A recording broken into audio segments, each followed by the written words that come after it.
तो दोस्तों नमस्कार, स्वागत है आपका इस चैनल पर। यहाँ पर आप देख रहे हैं कि आंदोलन का 8वां दिन है और जो है कि महिलाएं यहाँ पर प्रतियोगी छात्रा आ चुकी हैं और यहाँ पर आप देख रहे हैं कि बम्पर भीड़ छात्र छात्राओं का जुट रहा है और बड़ी संख्या में छात्राएं यहाँ पर आ चुकी हैं। परीक्षार्थी यहाँ पर इकट्ठा हो रहे हैं और दोस्तों इसी चैनल पर, बाबा बसंत चैनल पर ही आप जो है कि इस क्रमिक अनशन की अपडेट देख सकते हैं। इसलिए इस चैनल को ज़्यादा से ज़्यादा सपोर्ट करें और संघर्ष के साथ जुड़ें। तो दोस्तों यहाँ पर आप देख रहे हैं बहुत बड़ी अपडेट, प्रतियोगी छात्र और छात्राएं यहाँ पर जुट चुके हैं और यहाँ पर देखिए नारों के साथ यहाँ पर लोग जो है कि क्रमिक माध्यमिक शिक्षा सेवा चयन बोर्ड पर छात्र और छात्राएं यानी परीक्षार्थी जुट चुके हैं।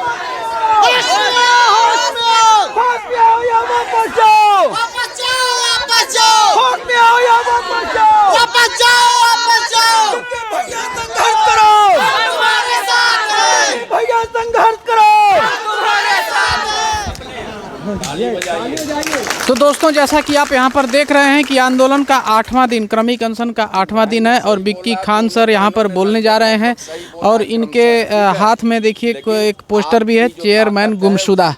तो अभी थोड़ी देर में आप जो है कि विक्की खान सर को सुनेंगे, लाइव सुनेंगे कि वो क्या वक्तव्य अपना रखने जा रहे हैं। उनके हाथ में आप पोस्टर देख चुके हैं और उस पर लिखा हुआ है कि चेयरमैन गुमशुदा। तो आइए आपको ले चलते हैं विक्की खान सर के पास।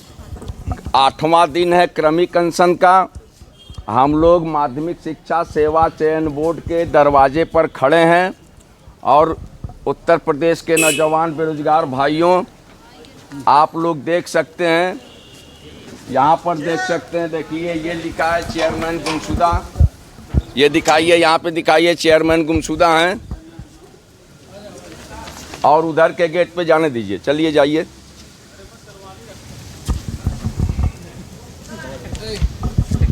ये जो है दूसरा गेट देखिए, यहाँ पर लिखा है चेयरमैन गुमशुदा। हम पिछले 8 दिनों से तलाश रहे हैं चेयरमैन साहब को, पता नहीं कहाँ फरार हैं। यहाँ पर भी देखिए हमने चिपका दिया है। ये पूरा जो है यहाँ से सिलसिलेवार जितनी दीवारें हैं सब पर जो है चेयरमैन साहब गुमशुदा का पोस्टर हमने लगवाया है, सामने भी लगवाया है, क्योंकि चेयरमैन साहब की तलाश भी जारी है।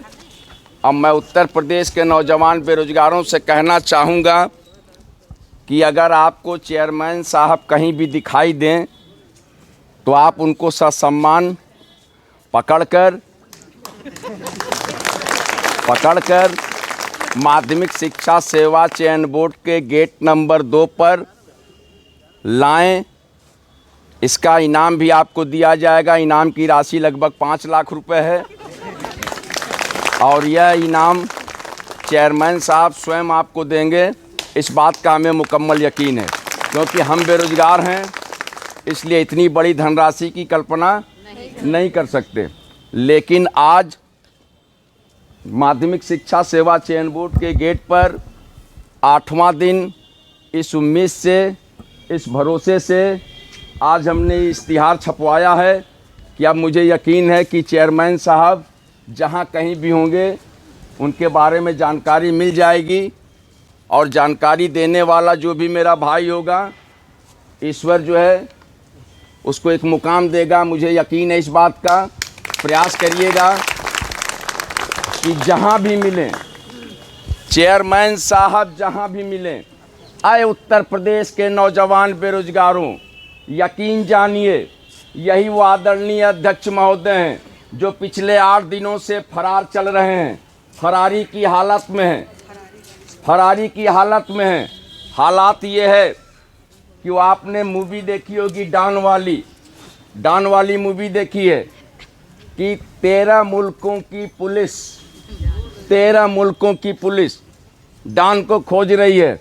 यहाँ पे उत्तर प्रदेश का पूरा नौजवान चेयरमैन साहब को खोज रहा है और चेयरमैन साहब कह रहे हैं कि हमको पकड़ना मुश्किल ही नहीं, नामुमकिन है।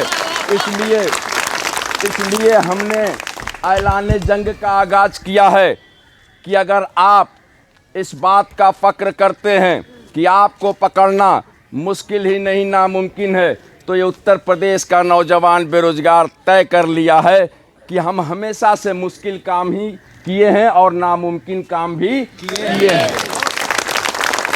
क्योंकि अगर हमने सोच लिया अपनी ज़िंदगी में कि हमें ये पाना है, तो उस पाने की कवायद में हम अपने दिन को, रात को, पूरे अपने सुकून को, पूरे चैन को तबाह बर्बाद कर देते हैं। क्योंकि हमारे पास वो जज्बा है कि अगर ये चीज़ हमें हासिल करनी है तो हासिल करनी है। और इसी सोच के साथ आप लोगों की खूबसूरत तालियां, बेहतरीन तालियां हमको ताकत देती हैं, इस बात का एहसास कराती हैं कि ये दो हाथ जो तालियों के रूप में मुझे दिए जा रहे हैं, लगता है कि पूरा का पूरा उत्तर प्रदेश का नौजवान बेरोजगार यहाँ मौजूद है और अपनी मौजूदगी दर्ज करा रहा है। इस बात का एहसास दिला रहा है कि हम सब नौजवान बेरोजगार प्रतियोगी छात्र भाई और बहन एक हैं, एक मंच पर है, एक मंच पर इस बात को लेकर कि अध्याचन का पोर्टल खोला जाना चाहिए, सीटों में वृद्धि होनी चाहिए, विज्ञापन वर्ष 2022 की परीक्षा तिथि की घोषणा होनी चाहिए। और इसी मांग को लेके आज 8वां दिन चयन बोर्ड के गेट पर हम मौजूद हैं। गुहार लगाए, हम गुहार लगातार लगा रहे हैं। माननीय मुख्यमंत्री जी को भी भेजा है, राज्यपाल जी को भी भेजा है, कल प्रधानमंत्री जी को भी भेजा गया था, आने वाले समय में राष्ट्रपति जी को भी भेजा जाएगा। जहाँ जहाँ हमारी ज़रूरत हमको लगेगी वहाँ यह गुहार हम लगाएंगे। लेकिन हमने इन गुहारों के बाद हम उत्तर प्रदेश के नौजवान बेरोजगारों से भी एक गुहार लगा रहे हैं कि आए मेरे भाई, आए मेरी बहन, कहाँ हो तुम? हमने पोस्टर लगा दिया है, चेयरमैन गुमशुदा है, कहाँ हो तुम? खोजो, तलाशो, इलाहाबाद में नहीं मिल रहे हैं। इलाहाबाद में रहने वाले प्रतियोगी छात्रों, तलाशो। हो सकता है गोविंदपुर में छुपे हों, हो सकता है सलोरी में छुपे हों, हो सकता है छोटा बघाड़ा में छुपे हों, हो सकता है कि किसी न किसी के घर के अंदर वो छुप कर बैठे हैं, आ नहीं रहे हैं। ये भी हो सकता है कि सहारनपुर चले गए हों, ये भी हो सकता है बलिया में हो, ये भी हो सकता है कि मुजफ्फरपुर में हो, मुजफ्फरनगर में हो, यह भी हो सकता है कि और किसी जो है प्रदेश से बाहर चले गए हों। तो मैं जानता हूं, मुझे यकीन है कि टीजीटी पीजीटी की तैयारी करने वाला सिर्फ उत्तर प्रदेश में नहीं होता है, दिल्ली में भी होता है, हरियाणा में भी रहते हैं, बिहार में भी रहते हैं, छत्तीसगढ़ में भी रहते हैं। तो मुझे यकीन है, ऐ मेरे भाई, ऐ मेरी बहन, जहाँ भी हो तलाशो, साथ दो, मेरा साथ दो। चेयरमैन साहब को खोजो, कहाँ हैं? खोजना पड़ेगा। निकलो अपने घर से बाहर, तुरंत निकलो। कहीं न कहीं किसी घर में वो बैठे हैं, दुबके पड़े हैं। क्योंकि 8 दिन हो गया है हम क्रमिक अनशन कर रहे हैं, लगातार कर रहे हैं, इस ठंड के आलम में कर रहे हैं, कड़ाके की सर्दी हो रही है। इसी बीच हमारा एक प्रतियोगी छात्र भाई सुरेंद्र कुमार, जो ठंड के कारण उसकी मृत्यु हो गई है, वो अमर शहीद मेरा भाई, जिसका बलिदान हम व्यर्थ नहीं जाने देंगे। ये हौसला हमने बना रखा है। हमने यह फैसला भी कर लिया है कि ऐ सुरेंद्र, तुम जहां भी हो, यकीन जानो तुमने जो त्याग और बलिदान किया है। अनशन पर लगातार आ रहे थे, तुम्हें ठंड लगी क्योंकि तुम्हारे पास साथ में गरीबी थी, गरीबी के साथ बेरोजगारी थी। अगर बेरोजगारी थी तो ठंड में कपड़े भी तुम्हारे पास कम रहे होंगे। हो सकता है स्वेटर न रहा हो सकता है जैकेट न रहा हो सकता है जूते अगर रहे हों तो मोजे न रहे हों। कोई न कोई ऐसा कारण रहा होगा जिसकी वजह से तुम्हें ठंड लगी, और इसका कारण है हमारी बेरोजगारी। अगर तुम बेरोजगार नहीं होते तो तुम्हें ठंड नहीं लगती, क्योंकि तुम अच्छे कपड़े पहने होते, कंप्लीट पहने होते, और तुम आज जो है हमारे बीच रहते। मुझे बहुत अफसोस है, इस बात का बेहद अफसोस है। मुझे शर्म आ रही है चेयरमैन पर। ये वो चेयरमैन है जिन्होंने एक बेरोजगार की जान ले ली है। तो हम बताना चाहते हैं, ऐ उत्तर प्रदेश के नौजवान बेरोजगारों, निकलो, तलाशो चेयरमैन साहब को। चेयरमैन साहब जहां भी हों, आइए, लेकर सम्मान पकड़ कर लाइए, कोई ऐतराज़ नहीं है। जब तक वो माध्यमिक शिक्षा सेवा चयन बोर्ड के अध्यक्ष हैं, तब तक उनसे हमारा एक रिश्ता है, हम भागने नहीं देंगे। अगर वो भागने की कोशिश करेंगे तो हम मुकम्मल भगा देंगे, ताकि दोबारा चयन बोर्ड में ना आए। आप लोगों की कमज़ोर तालियों के लिए बेहद शुक्रगुजार हूँ।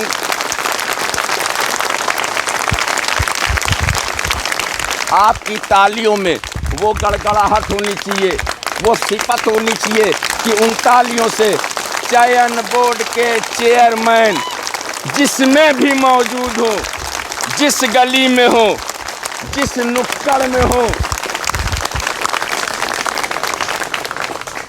जिस गली में हो,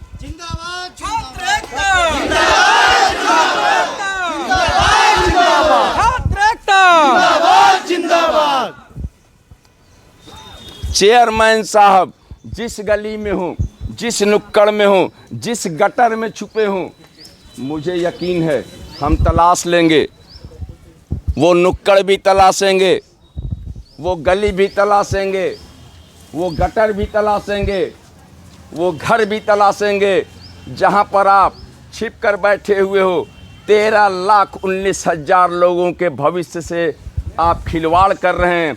आपको बिल्कुल ऐसा नहीं करना चाहिए। आपको सोचना चाहिए कि आपने बतौर अध्यक्ष चयन बोर्ड का कार्यभार ग्रहण किया है, तो आपको इस बात का इल्म होना चाहिए कि आपके ऊपर बहुत बड़ी बड़ी जिम्मेदारियां हैं। आप कहते हैं कि हमको कार्य करने से रोका गया है, हम कहते हैं सबूत लाइए। आप कहते हैं कि हमारे पास कि हम सबूत नहीं दे सकते, बस हमारे मन में वहम है, डर है, भय है कि हमको ऐसा लगता है, रातों में ख्याल आता है, ख्वाब में देखते हैं कि नहीं हमको कार्य करने से रोका गया है। तो आपके ख्वाब, आपके ख्याल, आपकी डर की वजह से हम अपनी ज़िंदगी बर्बाद नहीं कर सकते।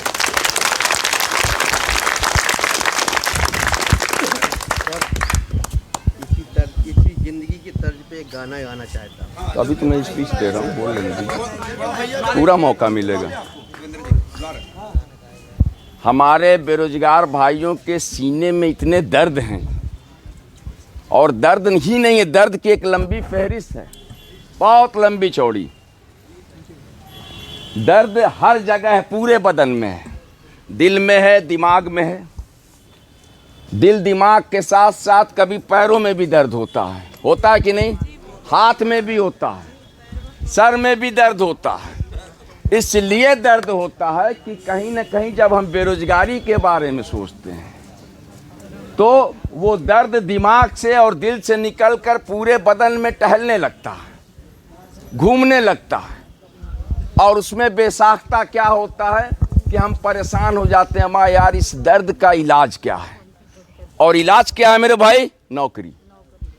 ताली बजाइए, नौकरी इलाज है, और कोई इलाज नहीं है। कोई भी पेन किलर खाएंगे आप, सीधे हार्ट पे असर करेगा। दर्द का सिर्फ एक इलाज, अगर आज आप नौकरी पा जाइए, देखिए जहां से आपके बाल झड़े हैं उगना शुरू हो जाएंगे। वहीं से कमजोर तालियां हैं, बिल्कुल कमजोर ताली है।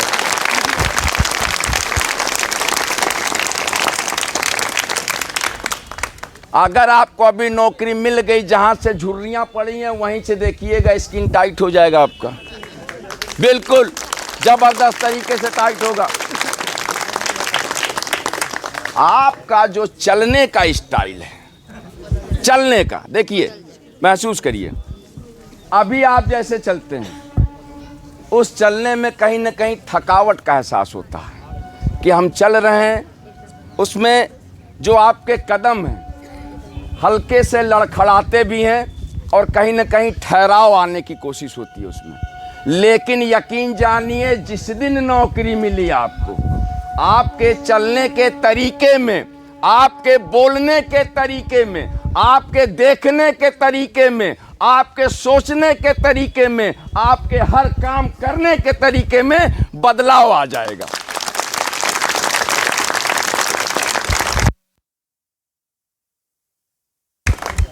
आत्मविश्वास से लबरेज रहेंगे। आपको लगेगा कि नहीं नहीं, हमने वो मुकम्मल जहां पा लिया है, अब आगे की जो दास्तां है वो नौकरी के बाद है। पहले नौकरी मिली तो जिंदगी, अब जैसे आपको नौकरी मिली, अभी आप गोविंदपुर से कटरा जाना है, आप जो है ऑटो से जा रहे हैं, 10 रुपए दे के जा रहे हैं, लेकिन जहां नौकरी मिलेगी एहसास होगा कि हम यार ऑटो से जा रहे हैं 10-10-20 अप एंड डाउन, 20 रुपया गया, 600 रुपया महीना गया।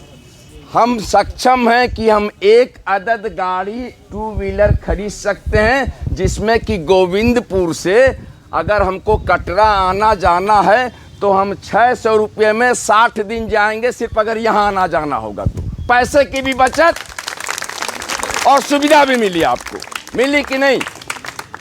आपको लगता है कि गाड़ी चलाना चाहिए मुझे अपने पैसों की? महसूस किए कभी? कैसा फील करते हैं आप लोग? खुद की गाड़ी हो, खुद के कमाई की मेरे भाई, खुद के कमाई की। पहले शुरुआत करेंगे 2 व्हीलर से, वो भी बहुत महंगी हो गई है। 1 लाख स्टार्टिंग। बहन को पता है कौन सी बहन बोली है? 1,05,000 या 1,10,000। 1 लाख बोलने में कैसा लग रहा है? बहुत बड़ी रकम है ना। हम तो 2-3 हज़ार में अपनी जिंदगी काटते हैं इलाहाबाद में, अब 1 लाख रुपया बोलने में और सुनने में अजीब सा लग रहा कि कान की फ्रीक्वेंसी खराब हो जाएगी, लग रहा है ना। लेकिन यकीन जानिए, जब आप टीजीटी में सेलेक्ट होंगे 4600 ग्रेड पे होगा, या प्रवक्ता में सेलेक्ट होंगे 4800 ग्रेड पे होगा, तो आपकी जो सैलरी होगी लगभग 60 से 62 हज़ार स्टार्टिंग होगी। यानी कि अगर आपने 2 महीने मेहनत कर दी तो आप एक गाड़ी खरीदने के काबिल हो जाएंगे। और गाड़ी खरीदने के काबिल हो जाएंगे, इसके लिए इतनी कमजोर ताली कैसे हो सकती है? ये बहुत बड़ी बात है। ये हमारा छोटा सपना नहीं है, ये हमारा बहुत बड़ा सपना है। गाड़ी हो सकती है हमारे पास, लेकिन वो गाड़ी हमारी नहीं है, हमारे घर वालों की कमाई से है, हमारे माँ बाप की कमाई की गाड़ी है। हम भी कुछ दिखाना चाहते हैं समाज को, लोगों को दिखाना भी है, बताना भी है और जताना है। सबसे बड़ा चीज एहसास कराना है कि हम वो चीज कर सकते हैं। और अगर जब 2 व्हीलर ले लेंगे तो फिर आएगी नौबत किसकी? कौन सा ब्रांड लेना पसंद करेंगे आप? अपना बताइए, कैसा लगेगा आपको? अजीब सा नहीं लग रहा है? 4 व्हीलर 4 चक्के की गाड़ी मेरे भाई, महसूस करिए, चक्के 4 होंगे उसमें। अरे बहुत कमजोर ताली है, 4 चक्के होंगे मेरे भाई। और सीट भी कितना खूबसूरत होगा, आरामदेह। गेट का दरवाजा खुलेगा। आए तो थे इस इलाहाबाद की मुकद्दस जमी पे इसी हौसले के साथ कि हम तैयारी कर रहे हैं। अगर नीली बत्ती मिल गई तो एक गाड़ी भी मिलेगी सरकार की तरफ से, जिसका दरवाजा मैं नहीं खोलूंगा।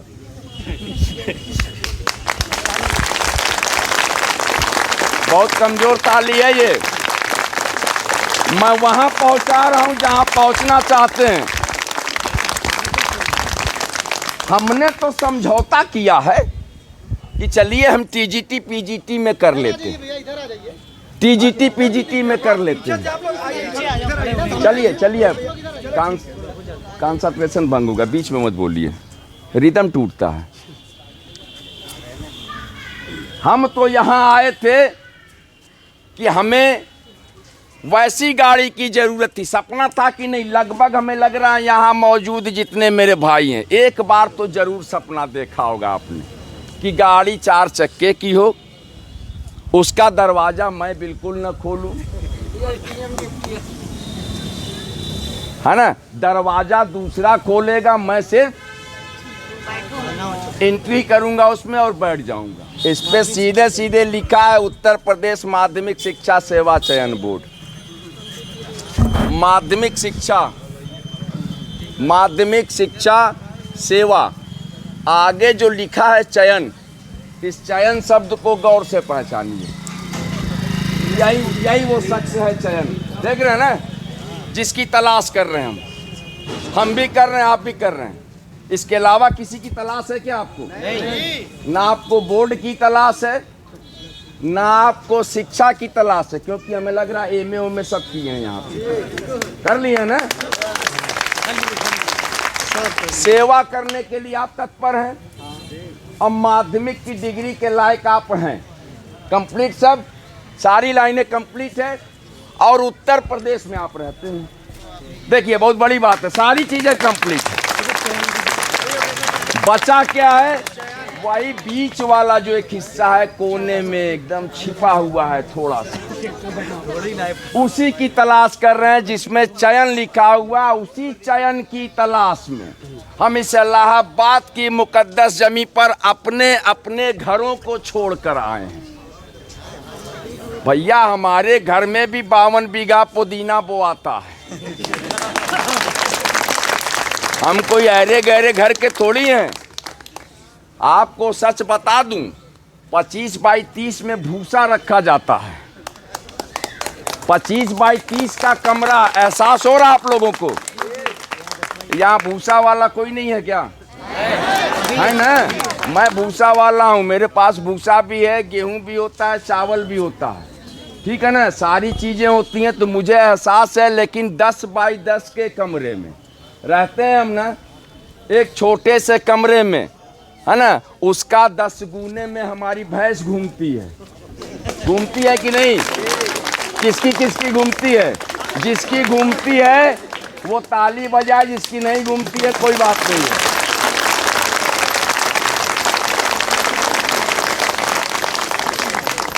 हमने, मेरे भाई सच बताऊं, अपनी भैंसों पर कभी भी प्रतिबंध लगाने की कोशिश नहीं की।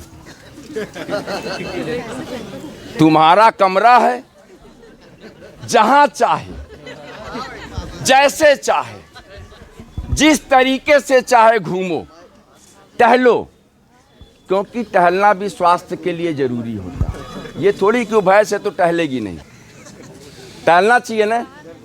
लेकिन हम 10 बाई 10 के कमरे में हमने अपने भैंस को भी एक मौका दिया है कि तुम भी स्वस्थ रहो, मजबूत रहो, तो हमने बड़े कमरे दे दिए ताकि तुम जैसे चाहे वैसे घूमो, टहलो, अच्छे से रहो। कोई दिक्कत हो तो हमको सूचना दो अपनी आवाज में। लेकिन हम इस इलाहाबाद की मुकद्दस जमी पे 10 बाई 10 के कमरे में, जहां टहलने की भी सुविधा नहीं होती, उसमें अपनी जिंदगी गुजर बसर करने की कोशिश करते हैं। क्यों? क्योंकि हमें तलाश है उस चयन का। सारी मेहनत उसी के लिए है। 10 बाई 10 के कमरे में, 10 बाई 10 के कमरे में हम अपनी पूरी जिंदगी को बिताने की कोशिश करते हैं, इसलिए कि हमें एक नौकरी मिल जाए, ताकि हम यहाँ से जब चलें तो सीना चौड़ा हो हमारा।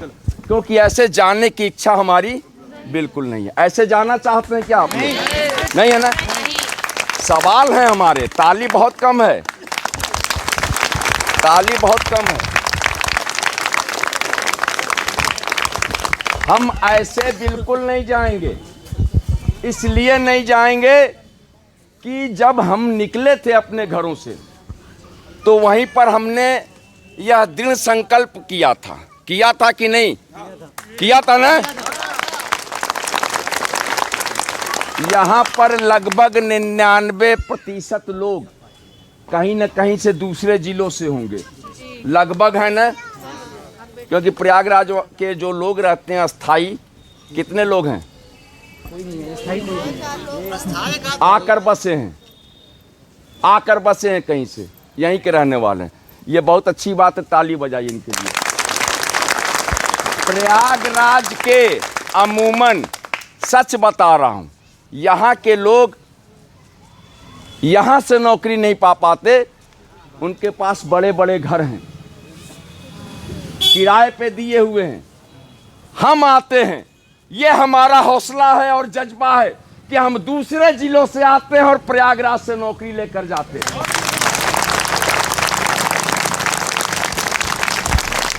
क्योंकि हम संघर्ष करते हैं, हम अपने आप को तपाने की कोशिश करते हैं, डूबने की कोशिश करते हैं, हम डूब जाते हैं अपने सपनों में, उन अरमानों में डूब जाते हैं जिसको पाने की कवायद में हम अपने अपने घरों से चले थे। और उसी सपने को लेकर जब चले हम अपने अपने घर से, रास्ते में ऑटो पकड़े। शुरुआती दौर का मैं बात बता रहा हूँ, जो भाई अभी रिसेंटली कोई 1 साल पहले आया होगा, कुछ 1947 से आए होंगे यहाँ। मैं सबकी बात कर रहा हूँ। जब अपने अपने घरों से चले निकले, एक छोटा सा बैग, गरीब टाइप का, 100-150 रुपये का उस दौर में मिला करता था, जिस दौर में मैं निकला था। अब तो वो बैग की कीमत भी बहुत महंगी हो गई है। एक बैग के बाद दूसरा खरीदने की हिम्मत और हिमाकत हम नहीं कर पाए, कभी भी नहीं कर पाए।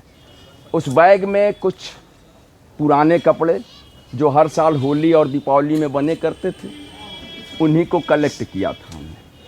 क्योंकि हमारी ये हैसियत नहीं थी कि हम रोज़ कपड़े खरीद सके या हर महीने खरीद सके, लेकिन हमारे माँ बाप ने, जिन्होंने हमें जन्म दिया, जो प्यार दिया, उनकी जितनी औकात थी, जितनी उनकी हैसियत थी, उसमें उन्होंने अधिक से अधिक मुझे देने का प्रयास किया। और उसी प्रयास में जो चंद कपड़े थे 2, 4, 5 हर साल धीरे धीरे कलेक्ट करते हुए, हाई स्कूल किए, इंटर किए, बीए किए, एमए किए, ओमे किए, बीएड किए, इस सिलसिले में लगभग कई जोड़ी कपड़े हुए हमारे। उसके बाद जब नौकरी की तलाश में हम निकले, उन कपड़ों को कलेक्ट किया। एक गिलास लिया घर से ही, एक गिलास, एक कटोरा समझते हैं आप लोग? अपने घर से लाए थे हम तो लाए थे, आप लोग लाए थे कि नहीं हमें नहीं पता। एक चम्मच भी लाए थे कि पता नहीं कटरा में बहुत महंगा मिलता है, पता नहीं दिक्कत ना हो जाए, बजट ना खराब हो जाए, पूरा का पूरा आर्थिक व्यवस्था मेरी चौपट हो जाएगी अगर चम्मच कटरा से खरीद लिए तो। एक प्लेट भी लाए थे साथ में, कुछ एकाध तवे थे, रोटी का एक होता है, कुछ लकड़ी वाले लाए थे, कुछ लोग उसका लाए थे, पत्थर वाला। बेलन समझते हैं? हमने स्टार्ट किया जब इलाहाबाद आने के लिए, तो गृहस्थ जीवन में वहीं प्रवेश कर गए थे। चले ज्यों हमारी शादियां हुई नहीं हुई वो अलग की बात थी, लेकिन अपना हमने चूल्हा चौका समेट लिया था कि हम चलेंगे इलाहाबाद और वहीं बनाएंगे खाएंगे। गैस सिलेंडर का कनेक्शन भी लिया। कितने लोगों ने लिया है यहाँ पे? सबने लिया। साथ में चूल्हा भी खरीदना था मेरे भाई। पैसे की बजट को देखते हुए रेगुलेटर जो है एजेंसी वाला ही कह रहा था कि हम ही देंगे। दबाव तो चूल्हे पर भी था। एजेंसी वाले ने कहा कि नहीं भैया, अगर सिलेंडर लोगे तो चूल्हा हम देंगे, लोगे नहीं ज़बरदस्ती देंगे। तो हमने बहुत अनुनय भी नहीं किया, हाथ जोड़ा कि भैया आपका चूल्हा 1800 का 1600 का पड़ रहा है, कटरा में गरीब टाइप का हम 500 का ले लेंगे, तो वो जो 1300 रुपया बचेगा वो पूरा महीना मेरा निकल जाएगा। यानी 1 महीने का जुगाड़ के बारे में हम सोच रहे थे। और ये सोच कर जो है हमने चूल्हा भी बाहर से खरीदा, सारी व्यवस्थाएं कर ली। फिर आया मसला, जंग लड़ना है। जंग कैसे लड़ेंगे, किसके साथ? हथियार चाहिए। हथियार कहाँ है आपके पास? किताबें। आपकी किताबें जो आपकी ज़िंदगी का फैसला करेगी। ताली बजाइए इस पे, बहुत बड़ी चीज़। क्योंकि हमने चूल्हे से समझौता कर लिया, तवे से कर लिया, कम पैसे का ले लेंगे, बिना ब्रांड का ले लेंगे, लेकिन किताबों से समझौता नहीं किया। हमने अपनी पढ़ाई से समझौता नहीं किया। कोचिंग में जाना है तो जाना है, भले कर्ज मांग के जाएंगे। अगर कोचिंग वाले नहीं मान रहे हैं, रिक्वेस्ट करेंगे, आग्रह करेंगे, साहब आपकी फीस कितनी है? अगर 5000 है, मैं बहुत गरीब हूँ, 3000 ले लीजिए। नहीं मानेंगे तो हम 2000 उधार लेकर, लेकिन हम कोचिंग पढ़ेंगे। क्यों? क्योंकि हमारी जिंदगी का मसला है और इसको हम जो है इसके साथ समझौता नहीं कर सकते। ये हमारा जज्बा था, सोचिए। और हम आ गए इस इलाहाबाद की मुकद्दस जमी पर। इलाहाबाद में ट्रेन से आने वालों के लिए 4 विकल्प, पहले 3 हुआ करता था, अब 4 विकल्प है।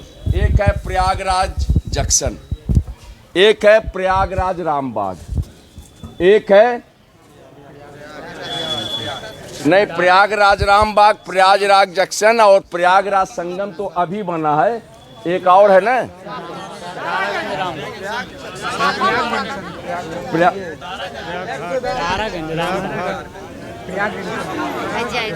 प्रयागराज, प्रयाग जंक्शन, संगम और याद नहीं आ रहा, मुझे याद नहीं आ रहा, जो मैं करीब के स्टेशन बता रहा हूँ।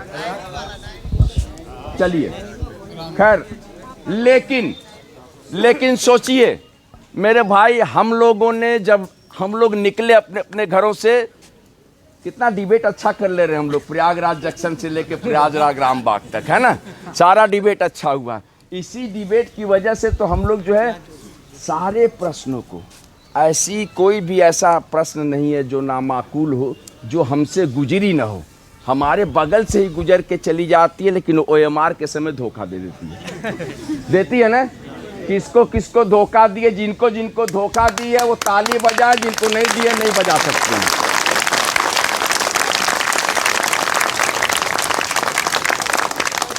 इन प्रश्नों की बदतमीजियों ने बहुत परेशान किया। रहती साथ में है, 24 घंटे साथ रहेगी। हम बगल में सोते हैं, अलमारी है जहां अपने कमरे में, वहीं पे रख देते हैं। सारे प्रश्न उसी में हैं, सब किताबों में, है ना। उन किताबों से हम डेली जो है पन्ने को खोलने की कोशिश में, छूने की कोशिश में, ऐसा कोई सवाल नहीं है जो हमसे छूटा हो। लेकिन बेवफाई कहाँ होती है? बुकलेट मिलने के बाद। बुकलेट मिला, प्रश्न पूछा गया, ऑप्शन चारों सही दिखने लगेंगे। चारों ऑप्शन ABCD एकदम सब क्लियर है। लेकिन जो है हम लोग यह सोचते हैं कि ABCD सब सही है। कुछ अपनी मेहनत से हमने करने की कोशिश की, 80, 85, 90 तक पहुंचे। लेकिन जहां ABCD जब चारों अगर सही होने लगती है तो वहीं किसकी याद आती है? ताली बजाइए।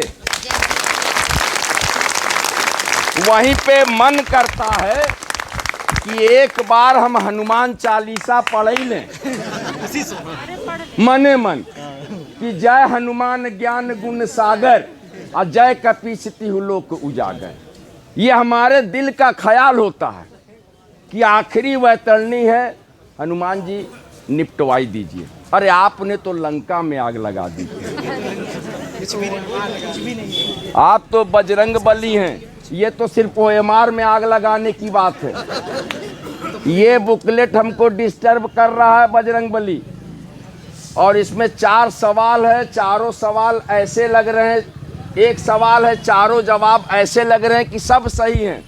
कोई रास्ता दिखा दीजिए बजरंग बली, कुछ भी ऐसा करिए कि हमारा ब्लैक बॉल पॉइंट पेन वहीं पे जाके अटक जाए और फेविक्विक से चिपक जाए। हम हिलाना भी चाहें, अगर A में गया तो A ही में रंगाए, B न हो, बाद में पता चला ये सही है।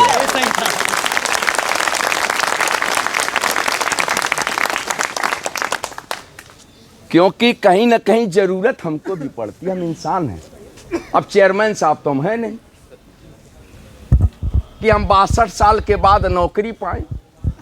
5 साल पांव कब्र में लटका है, जाने का समय हो रहा है।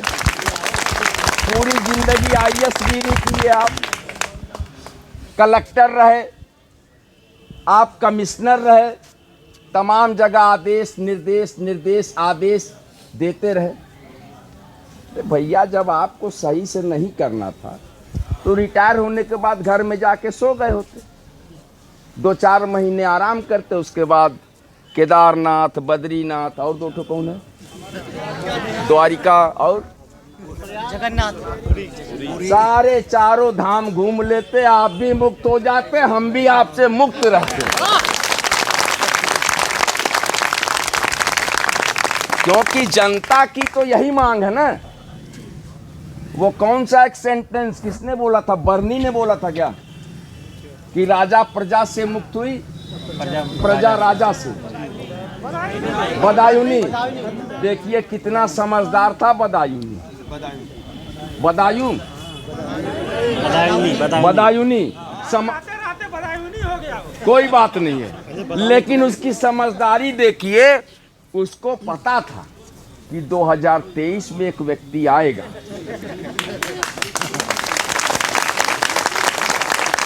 आने को तो वो जो है 2018 में आ गए थे। 18 में आए थे कि 19 में आए थे, अब ये भी याद नहीं आप लोगों को। अरे उस शख्स को तो हर आपको उसका एक एक कारनामा याद रखना चाहिए। 18 में, अब उनको देखिए आज से 1000 साल पहले एक व्यक्ति कितना बड़ा जानकार रहा, उसको पता था कि एक व्यक्ति जो मैं बोल के जा रहा हूं ये फिट बैठेगा उसी पे, कि राजा प्रजा से मुक्त हो जाए, प्रजा राजा से मुक्त हो जाए। और हम भी यही चाहते हैं, आप हमसे मुक्त हो जाइए, हम आपसे मुक्त हो जाएं, क्योंकि आप उस काबिल बिल्कुल नहीं। अगर आप उस काबिल होते तो हम आपके गुमशुदगी की रिपोर्ट नहीं दर्ज कराते। हमने रिपोर्ट दर्ज कराई है मेरे भाई।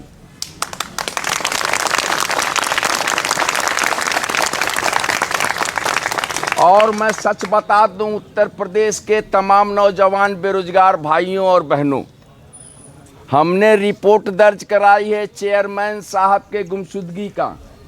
और थाना पता है कौन सा है? थाना है वो हर प्रतियोगी छात्र भाई बहन का घर, जहां मैंने इस रिपोर्ट को दर्ज कराई है कि आप तलाशिए, तलाश कर लाइए। और सच बताएं, उनका पकड़ा जाना बेहद जरूरी है। अगर बेहद जरूरी है तो ताली भी बहुत कमजोर है। आगे मैं बता रहा हूं क्यों जरूरी है। उनका पकड़ा जाना इसलिए बेहद जरूरी है कि जब वो आएंगे तभी पोर्टल खुलेगा, क्योंकि वो पोर्टल में लाक लगा के गए हैं। तमाम डीआईएस परेशान हैं, अपने अपने जिलों में चिल्ला रहे हैं कि आए उत्तर प्रदेश के नौजवान बेरोजगारों, हमारे यहाँ सीटें रिक्त हैं, आओ आओ जल्दी आओ, ज्वाइन करो। लेकिन चेयरमैन को समझाओ पोर्टल खोल दे ताकि हम अपनी रिक्तियां भेज दें वहां पे, ताकि जिस पर आपका चयन हो जाए और आप हमारे यहाँ आ जाइए और नौकरी करिए।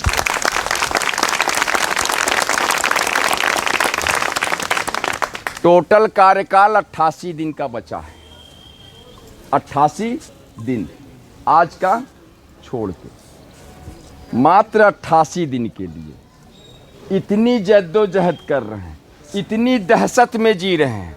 अरे आपको तो एक फैसला करना चाहिए उन बेरोजगारों के साथ होकर। आपको डर किस बात का है? क्यों सोच रहे हैं? चयन बोर्ड के चेयरमैन हैं, चयन बोर्ड अस्तित्व में है। आपको सिर्फ एक बार फैसला लेना है, पोर्टल खोल देना है।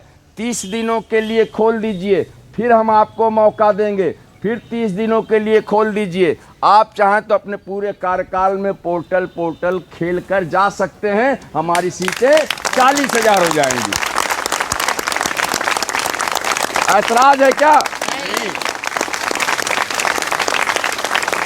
अगर पोर्टल खुल जाए, आपकी सीटें 40,000 तक अगर पहुंच जाएं, तो बुराई क्या है?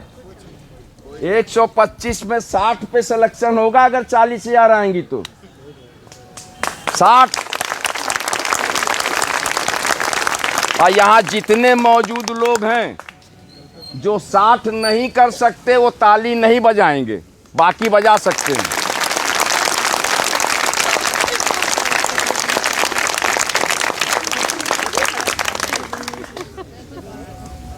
तो हमने कौन सी गलत मांग रखी है मेरे भाई? चेयरमैन साहब से हम तो आरजू कर रहे हैं, इल्तिजा कर रहे हैं खूबसूरत अंदाज में।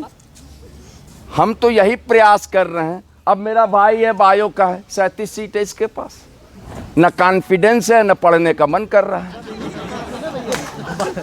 सब इन्हीं के पास है। अब आप बताइए, 37 सीट, पूरा प्रदेश तैयार, सब कह रहा कि नहीं नहीं हम जाएंगे, हमको डॉक्टर बनाना है, सबको हम पढ़ाएंगे।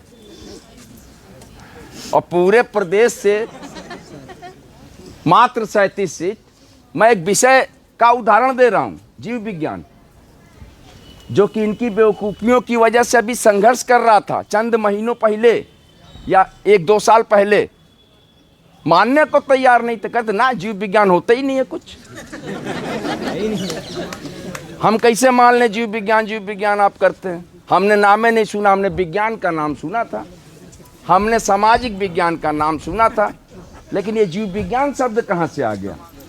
तो हम लोग डिबेट किए हैं 2-2 घंटा। अरे भैया दिमाग चाट डालते हैं ये डिबेट में, और इनको पूरे करीने से सजा के, क्योंकि ये डाल चलते हैं तो हम लोग भी पात चलते हैं। ले चलेंगे आप लोगों को, देखिएगा, आप ही लोग चलेंगी चेयरमैन से मिलने, देखिएगा वो दिमाग कितना लगाते हैं। क्योंकि हमें लगता है जब अपने दरवाजे के अंदर जाते हैं तो भी दिमाग के साथ ही जाते हैं कि दरवाजे में ऐसे एंट्री करना है कि ऐसे एंट्री करना है। क्योंकि जब आदमी ज़्यादा दिमाग इस्तेमाल करने लगता है ना, तो दूसरी श्रेणी में माना जाता है।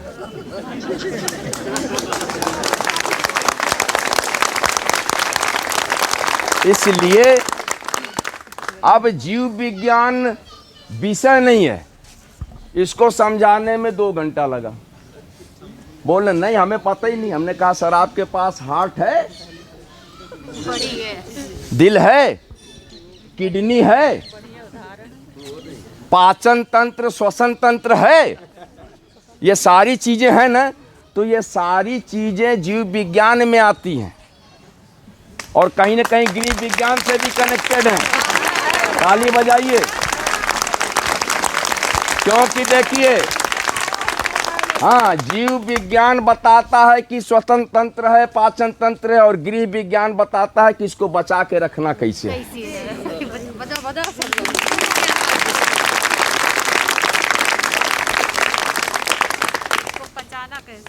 भाई आपने जीव विज्ञान के माध्यम से समझ लिया कि हमारा यहाँ फेफड़ा है, यहाँ गुर्दा है, यहाँ दिल है ना, ये धड़कता है, ये कम धड़कता है।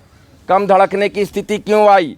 या उसमें कहीं ना कहीं लेयर जम रहा है, कोलेस्ट्रॉल की समस्या आ रही है। ये किसने बताया आपको? डॉक्टर ने बताया, जीव विज्ञान ने बताया।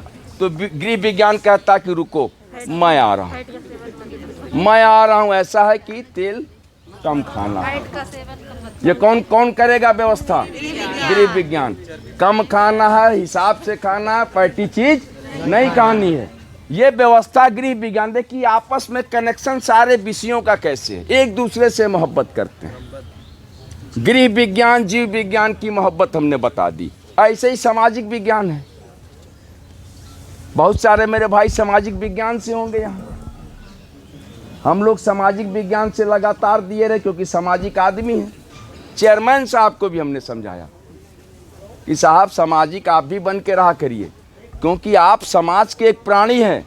चेयरमैन आप बाद में हैं, आप प्रतियोगी छात्र बाद में हैं, बेरोजगार बाद में हैं, लेकिन आप समाज के एक सामाजिक प्राणी पहले हैं, इंसान पहले हैं। इसलिए इंसानियत नहीं भूल सकते। आप बेहद कमजोर ताली है, इंसानियत के बारे में इनको समझा दें। मेरे भाई उसी इंसानियत का तकाजा मैं समझाना चाह रहा था चेयरमैन साहब को कि साहब इंसानियत का तकाजा है, 88 दिन ही तो बचा है। आप अब कौन सा किला फतह कर लेंगे? कर पाएंगे क्या? कालिंजर का किला जीत लेंगे। सामाजिक विज्ञान वाले कौन कौन है यहाँ? सब हैं। कालिंजर कहाँ पड़ता है? बांदा कहाँ है? मध्य प्रदेश में? उत्तर प्रदेश में है। उत्तर प्रदेश कहाँ है?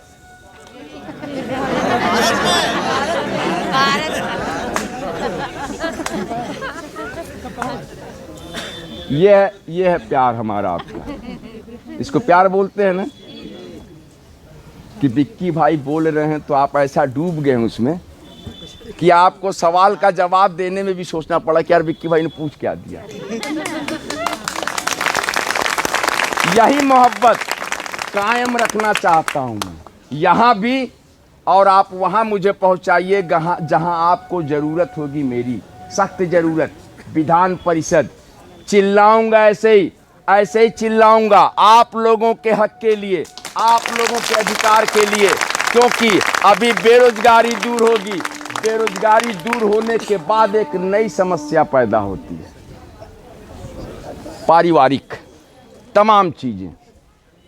अब आपके पास स्वास्थ्य, चिकित्सा, शिक्षा, आवास, पेंशन, इन सारी की व्यवस्था करनी है ना भाई। आप शिक्षक हैं, आप लोग जन्म देते हैं किसको? ना प्रधानमंत्री को, राष्ट्रपति को, मुख्य न्यायाधीश को, न्यायाधीश को, कलेक्टर को, डिप्टी कलेक्टर को, एसपी को, और ऐसे निकम्मे चेयरमैन को भी।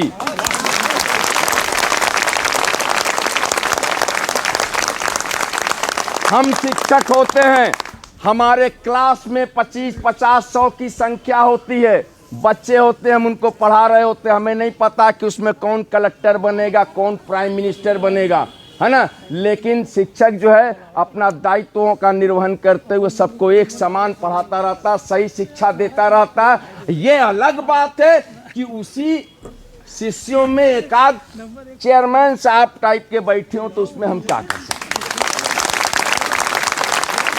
हमने शिक्षा अच्छी देने की कोशिश की, आपने महसूस नहीं किया, वो गलती आपकी। तो हम यही कहना चाहते हैं कि हम क्रमिक अनशन के 8वां दिन क्रमिक अनशन का उत्तर प्रदेश माध्यमिक शिक्षा सेवा चयन बोर्ड पर मौजूद हम सभी प्रतियोगी छात्र भाई और बहन यहाँ पर इस उम्मीद से, इस भरोसे से कि हम सीटों में वृद्धि के लिए अध्याचन का पोर्टल खुलवा लेंगे या विज्ञापन वर्ष 2022 की परीक्षा तिथि की घोषणा करा लेंगे, क्योंकि ये हमारे जिंदगी से जुड़ा हुआ महत्वपूर्ण मसला है। इसको बिना निपटाए इस चयन बोर्ड की दहलीज से न हम हटने वाले हैं, न रुकने वाले हैं, न झुकने वाले हैं। और जरूरत पड़ेगी तो अध्यक्ष महोदय को यहीं पर घुटने टेकने पर मजबूर करने का साहस रखते हैं, हिम्मत रखते हैं, हैसियत रखते हैं। अपील है, आए उत्तर प्रदेश के नौजवान बेरोजगारों, हमने आगाज कर दिया है क्रमिक अनशन का। हमारा हौसला है, हम जानते हैं कि आपका साथ रहेगा, आप तमाम नौजवान बेरोजगार भाइयों बहनों का साथ रहेगा। तो ये जंग बहुत आसान है, बहुत छोटी सी लड़ाई है, हम लोग जीत जाएंगे। जीतेंगे तो क्या मिलेगा? एक नौकरी, जो कि हमारी ज़िंदगी से जुड़ा मसला है, और इसको पाने की हर कवायद में, हर कोशिश में हमें चाहिए आपका साथ, आप जैसे लोगों का साथ। आइए, निकलिए, आना पड़ेगा क्रमिक अनशन पे, आते रहिए। आज 8वां दिन है, कल 9वां रहेगा, परसों 10वां रहेगा, लेकिन हम हटेंगे नहीं। चेयरमैन साहब को बिना झुकाए, बिना दबाए यहाँ से जाने वाला नहीं है। हम इस दरी पर बैठे हैं, ये दरी जो है हमारे लिए करोड़ों रुपए की दरी को दिखाइए। ये वो दरी है जहाँ से एक लोग जो यहाँ शिक्षक बनने के लिए अपने सपनों को सजो कर बैठे हुए हैं, कसम है इस दरी की कि इसी दरी से हम निकलेंगे और इस अल्लाह पाक की मुकद्दस ज़मीन से हम एक नौकरी पाकर अपने अपने घरों को जाएंगे।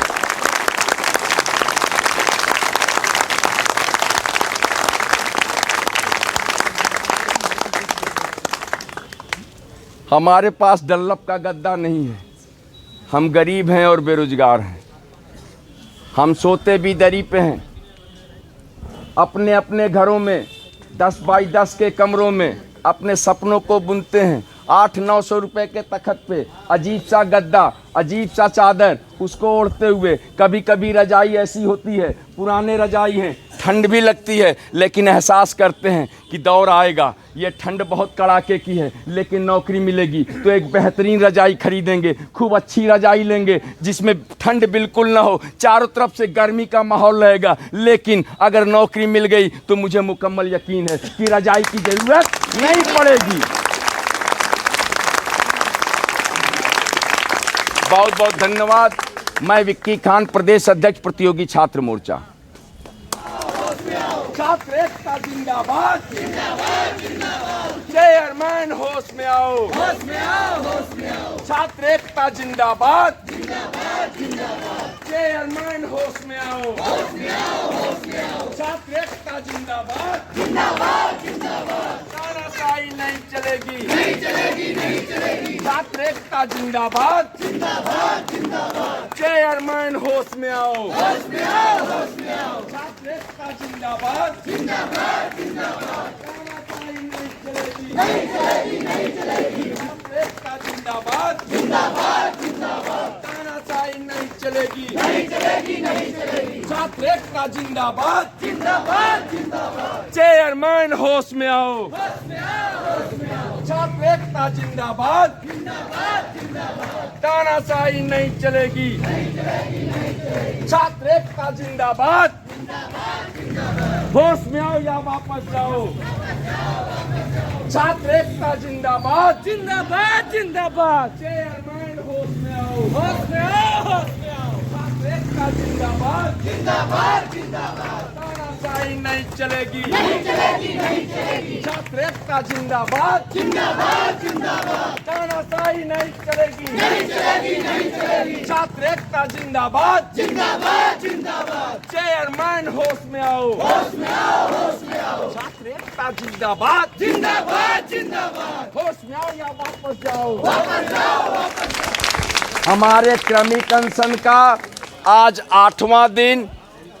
उत्तर प्रदेश की हुकूमत से भी कहना चाहेंगे, गुहार है हमारी माननीय मुख्यमंत्री जी से, महामहिम राज्यपाल जी से कि सुनिए, हमारे दर्द को सुनिए। हम पिछले 8 दिनों से इस इलाहाबाद की मुकद्दस जमी पर मौजूद उत्तर प्रदेश माध्यमिक शिक्षा सेवा चयन बोर्ड के कार्यालय के दरवाजे पर बैठे हुए हैं और आपके अध्यक्ष महोदय बिल्कुल भी कुछ भी सुनने को तैयार नहीं हैं। आप उनको 2 लाख रुपए प्रति महीना सैलरी देते हैं, लेकिन वो यहाँ से भगे रहते हैं। ज़्यादातर उनका समय प्रयागराज से दूर रहता है। इस वजह से हम लोगों ने पिछले 8 दिनों में मुलाकात नहीं हो पाई, तो हमने गुमशुदगी का रिपोर्ट दर्ज कराया है। उत्तर प्रदेश के नौजवान बेरोजगारों के घर घर पर कि तलाशिए चेयरमैन साहब कहाँ हैं, किस गली मोहल्ले में मौजूद हैं। तो माननीय मुख्यमंत्री जी, आपसे करबद्ध निवेदन है कि आप महसूस करिए, हमारे दर्द को समझने की कोशिश करिए। आपने भी चुनावी सभाओं में बहुत कुछ कहा है, बहुत कस्में वादे खाए हैं हम बेरोजगारों के लिए। तो हम चाहते हैं कि वो वक्त आ गया है, मौका भी है, दस्तूर भी है, उस दस्तूर को निभाने का आपके पास मौका है। सुन लीजिए हमारी फरियाद, हम बेरोजगारों की फरियाद को महसूस करिए और उत्तर प्रदेश माध्यमिक शिक्षा सेवा चयन बोर्ड के अध्यक्ष महोदय को एक निर्देश जारी करिए कि वह सीटों में वृद्धि कर दें।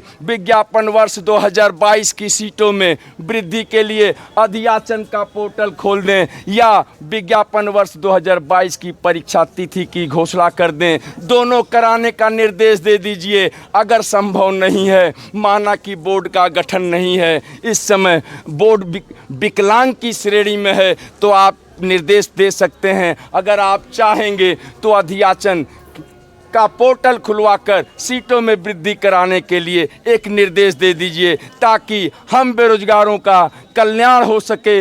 4163 सीटें हैं। माननीय मुख्यमंत्री जी, आपने तो कहा था कि हमने 5-5 लाख लोगों को नौकरियां दी हैं। मुझे नौकरी नहीं मिली है माननीय मुख्यमंत्री जी, मैं बहुत परेशान हूं। वो 5 लाख नौकरियों में मैं अपनी जगह बनाने की कोशिश कर रहा था, लेकिन तमाम कोशिशें मेरी नाकाम हो गई। एक मौका है माननीय मुख्यमंत्री जी, एक मौका है उत्तर प्रदेश माध्यमिक शिक्षा सेवा चयन बोर्ड से एक नौकरी पाने का मौका है। हमारी फरियाद सुन लीजिए, कह दीजिए चयन बोर्ड के अध्यक्ष महोदय को कि बच्चों की फरियाद सुनो और अध्याचन का पोर्टल खोल दो, ताकि 4163 सीटें 24,163 सीटें हो जाएं। हमको भी नौकरी मिल जाए, हमारी बहनों को भी नौकरी मिल जाए, हमारे भाइयों को भी नौकरी मिल जाए। हम कहना चाहते हैं माननीय मुख्यमंत्री जी, बड़ी कृपा होगी। बहुत बहुत धन्यवाद। मैं विक्की खान, प्रदेश अध्यक्ष प्रतियोगी छात्र मोर्चा।